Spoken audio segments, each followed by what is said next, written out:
Good morning. Oh, there we go. Happy Memorial Day. This will date this video, but that's okay. I hope you all are having a good, excuse me, weekend and a way to celebrate this the most safest way you can. So, watching, like, looking at the attitudes of money, right? And if you don't have your thing, grab it for this video because um, I just want to refer you back to that a lot because there's a lot of little wisdoms inside of the download. There really are. And if you look at it, and this week we're going to talk about one of my favorite attitudes, which is the attitude of growth, because growth really messes with people. Okay, it can really get in your brains and just like everybody. Because okay, so let's rewind it a little bit. In business, the goal is to make money, right? You want to be in business if you don't want to make money and impact and like that's not the sole reason, but it's definitely a driver for you to continue on with life and like fulfill that piece of you that's going to allow you to do bigger, better things, right? You have to have resources. One of those things, again, is cash. You have to have cash. If you don't have cash, if you don't have money in the bank, then it's really hard for you to hire people to expand your businesses, for you to, feed your family, to pay your mortgage. And then once you get all those things done, then it's really hard for you without cash to be able to now again, like I said, hire people, expand your business, retire when the age is right. I mean, I don't know about you, but I don't want to work until, I'm like 80. I'll probably work until I'm 80, but I want that option, right? Having cash in the bank gives us options. It really does. It gives us the ability to regain some control over our lives. It also allows us to expand and see different possibilities, right? When we're not just struggling each month to pay the mortgage or to feed the family, but then when we have disposable income, so we can now, look at say, okay, I want to buy a new car, or okay, now I want to hire people for my business, or these different things. Every level, right? As we level up, every level we go, now our options are different. Sometimes we have more problems. Like more money doesn't equal less problems. More money in a lot of cases equals more problems, right? We have more decisions to make. Just because we have a lot of money doesn't mean all our problems go away, right? That's like the basis of everything I teach, and I hope you hear that every time. Like, just because you have money doesn't mean your problems are going away. Just because you hit the $100,000 a year mark doesn't mean that all of a sudden life is way different. Life's going to feel no different of how you are now compared to how you are then. You just had more issues, right? And people challenge me and it's like, Joe, but then when I'm making $1 million a year, then that's a different story. No, it really isn't. If you don't change what's up here and what's in your heart, right? If you don't change these pieces about you, whether you hit $100,000 or $1 million in your business a year, nothing's going to change, right? You're still going to be the same person, the same struggles. And like I say, as you get more money, as you grow into that, right? Everybody wants this explosive growth, but as you grow into that, you actually start having more problems, right? Because now you have more money and it's like, what do I do and how do I keep my business expanding and how do I, level up more and all these things. But at the same time, if you're not ready for the crush, right? If you're not ready for the crush of that income as it comes down on you, you're going to feel that weight. And what do a lot of people do? Well, they push it away. So you might be making $100,000 a year in your business. You might be making 500,000. You might be making $1 million in your business, but your profit is going to be really small because you're getting rid of that money, right? The amount you retain, the amount you keep, will be very little because you can't handle that amount. Now, perfect examples of this, if you want to go look up, you can just go Google like past lottery winners. This is a perfect example. Now, I like to look at the stories where people have been given, have won, or not given, but they've won right through the lottery, 2, 3, 4, 500 million, right? That's a lot of money to just be handed to somebody who probably has never made, like, I don't know on average what they'd make, but if we say the average, of the United States is, less than $100,000, right? If you make $100,000 in the United States, I believe that's like the top 20% earners, right? So you have 80% of the people making less than that. So we'll focus on that for a moment. But if you hand somebody that amount of cash, that weight is going to absolutely crush them because they're not used to having that amount of money, right? All that extra resources as it's been poured into us. Because guess what money is, right? Money is just a reflection of who we are. So as we look at the different growth strategies in our life, a lot of times when we get a big influx of cash, we'll make a reaction. So pay attention to that, right? So attitude of growth says, right, if you go to the PDF and look at it, and I want you to do this, it says, money expands to fill whatever space we give it. It can be limited. I chose that intentionally because the attitude of growth says that we need to fill the space where we're at before we can move to the next space. Now, a lot of times people are like, want to fill up the like fifth container down the row. And I'll talk about containers, but it's like income earnings, right? There's different kind of gates we got to hit on income. And it's not because society says they're there. It's because we've been taught in our brains to say, oh, these gates exist, so I must follow what's going to happen. And so we've programmed ourselves to respond to these different gates, right? And I'll use the $100,000 a year because whether you've not been there yet or you've been there a long time ago and you're moving to bigger, right? It's a pinnacle place because in society, if people make $100,000 a year, people are like, oh, that's like the promised land, you've got there.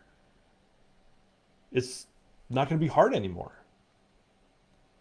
So in our brains, what happens is if we can just hit that, if we can just hit $100,000 of revenue in our business, then life's going to change. Oh, life will change.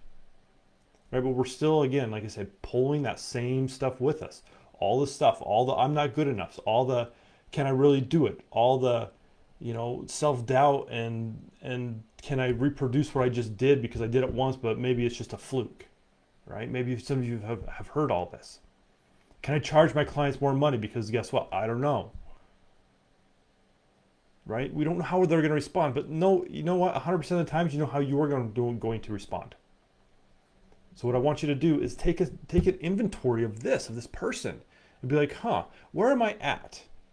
Right? That's the first thing of attitude of growth is where am I at? And be honest with yourself. There's no wrong answer. But if we can't be honest about where we're at, it's really hard to get to that next container. Right? And the other side of that is if we don't know where we're at, it's hard to get to the next container because we're not sure if the next steps will work. Or if we've outgrown the container we're in, then what happens is what worked won't work next. Perfect example of this is like if you've never seen indoor plants, it's an interesting phenomena, right? So you put a plant in a little planter, right? And I don't grow a lot of planted pots inside, but I've seen it happen, right? Just to be not like a green thumb or anything. So this is back to this. Okay, so this is how I like to explain attitude of growth overall visually, right? So you have a potted plant, right, in this little pot, and at some point, right, if the plant's too big for the pot, you're going to need to repot it.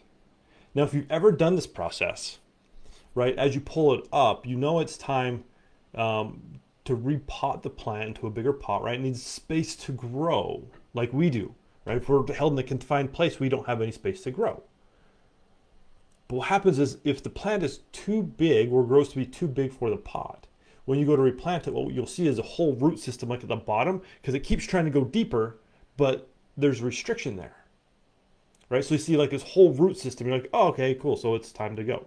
And you know what else you see a lot? If a plant needs to be repotted, it'll start to die no matter what you do for it, right? We're the same way. If we get stuck in this space where we can't grow anymore, and we know we want to, and our soul yearns for it, and we're not allowing ourselves to be replanted like the plant, right? If we're not looking for bigger spaces or things to do to increase our space, then those dreams and aspirations we have will start to die.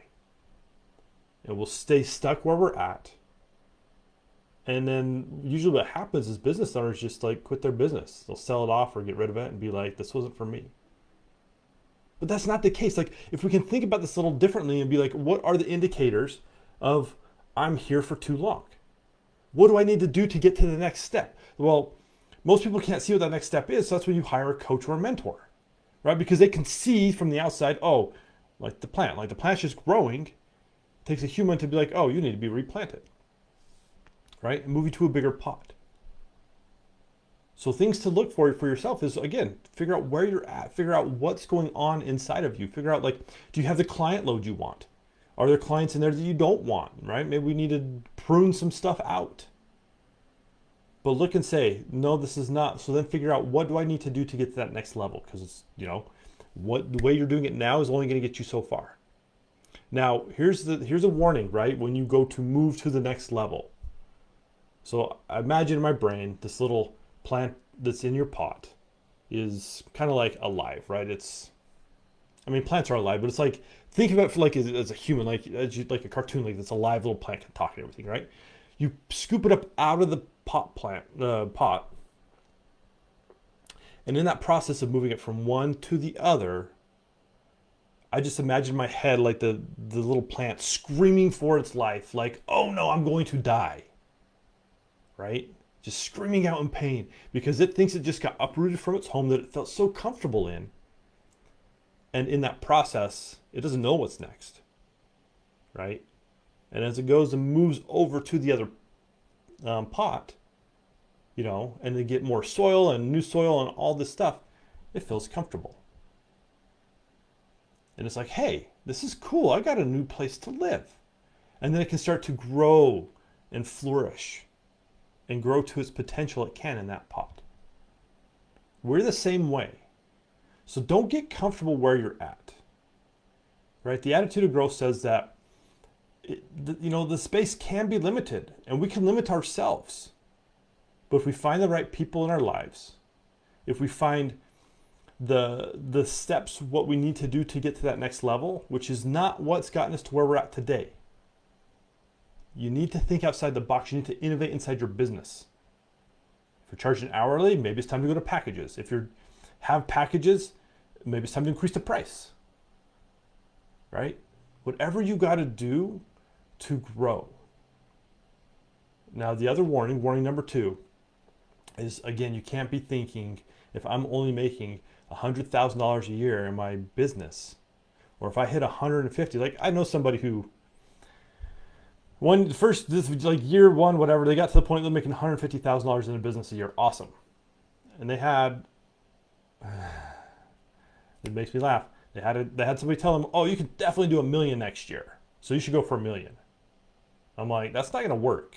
Like, our brains are not wired, and the way we interact with money is not wired for us to make that jump, right? And so then as the year goes on and stuff happens, and there's this resistance, right? So if you feel like, hey, I'm gonna hit this next goal, and you start feeling a lot of resistance, that might be an indication that your next step of growth is too big.